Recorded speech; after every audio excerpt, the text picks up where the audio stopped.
The Detroit Lions waived Isaiah Buggs a few days ago, and we didn't hear anything yesterday about him returning to the Detroit Lions. And I had told you guys that he was not. You could tell by Dan Campbell's press conference and also by what Isaiah Buggs said on his way out that it was not going to be a return for him when it comes to the Detroit Lions. And it looks like he didn't take long to find a new home. And I wonder just how much this is going to come back to haunt us in the future. Coming from Tom Pelissero about an hour and a half ago, says veteran defensive lineman Isaiah Buggs is signing with the Chiefs practice squad per source. Reinforcements up front for KC's defensive line. Now, remember Isaiah Buggs, the first game of the season was against the Kansas City Chiefs, and he was not out there. We also then went on to lose against the Seattle Seahawks, and then he played that third game against the Atlanta Falcons. I don't like this. I did not like it when it happened. I don't like the move in general, and you'll see why in a minute.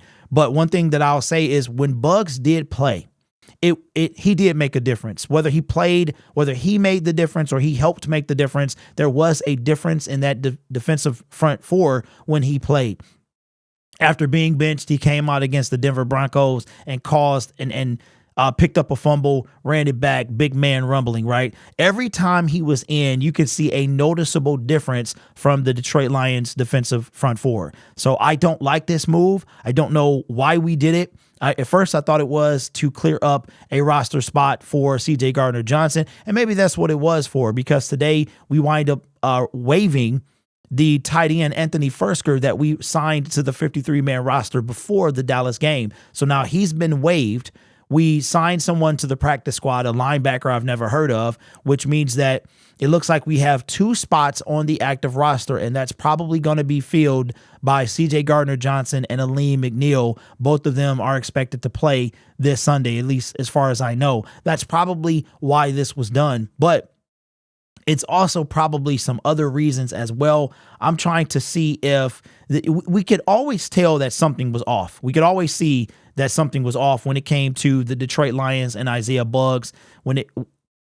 We knew this early on, very early on. I'm trying to see if I have Isaiah Buggs' tweet from when he left, and I do, so good for me.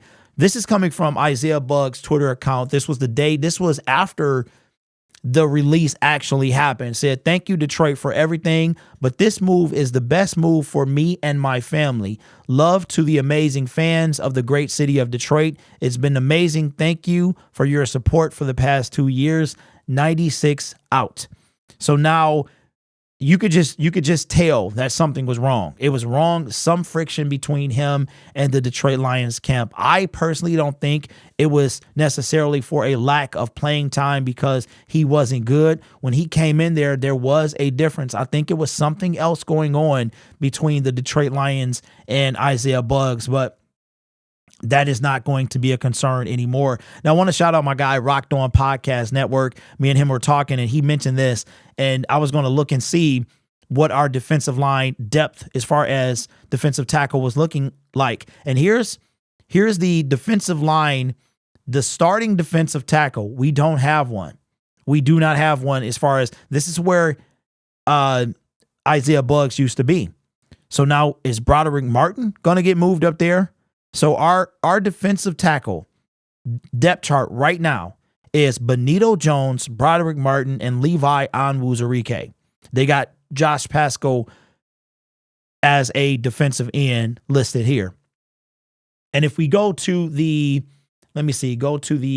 roster here, let's see what the actual, we're going to do it by position, and we're going to go and look at defensive line. Now here they don't specify DTDE. You got John Kaminsky, who plays inside out. Charles Harris, he mostly plays outside. Aiden Hutchinson mostly plays outside. Benito Jones, he's a DT. Broderick Martin, DT. Romeo, mostly outside. Levi is a DT. Josh Pascal is mostly DT. And that is it. And if you go down to the practice squad here, which is at the very bottom, as far as defensive linemen, we have 0 people. No, that's the injury reserve. I'm sorry. Defensive lineman, we have Tyson Alualu, and that is it. Nope. Raymond John, who? This guy is a non-factor. So we have Tyson Alualu. Maybe that's what they're going to do. Maybe they're going to put Roderick Martin more in the rotation. Maybe they have something else up their sleeve. I don't know. I don't know of any defensive tackles that are out there that are free agents or been waived in the last couple of days. I have no idea. But the Kansas City Chiefs. Now, why did I say that it could come back?